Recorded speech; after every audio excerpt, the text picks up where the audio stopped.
অংশগ্রহণ করছেন। একেবারে মানুষের মধ্যে বিন্দু পরিমাণও কিন্তু বিচলিত কেউ হচ্ছেন না, ঘন্টার পর ঘন্টা দাঁড়িয়ে আছেন, যানজট সমস্ত কিছু উপেক্ষা করে তারপরে কিন্তু জানাজায় অংশগ্রহণ করার জন্য কিন্তু চলে এসেছেন। এটাই খালেদা জিয়া। আসলে আল্লাহ তাআলা যাকে সম্মান দেন তাকে এভাবেই সম্মান দেন। হ্যাঁ, খালেদা জিয়ার জানাজায় অংশগ্রহণ করতে এসে নিজেও কিন্তু অত্যন্ত গর্বিত মনে করছি। কিছুক্ষণের মধ্যেই হয়তোবা জানাজা শুরু হবে। আমরা সেই কালের সাক্ষী হিসেবে জানাজায় অংশগ্রহণ করতে এসেছি।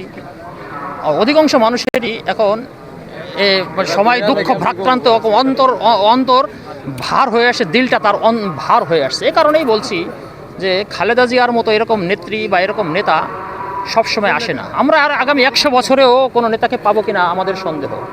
তাই তাকে হারিয়ে অনেকেই কিন্তু অত্যন্ত মধ্যে আছে এবং এই জানাজায় আমি নিজেও গ্রহণ করতে এসেছি। এটা সারা ঢাকা শহরের মধ্যে বিভিন্ন জায়গা, আমি এখন র্যাঙ্কস টাওয়ারের সামনে, এখানে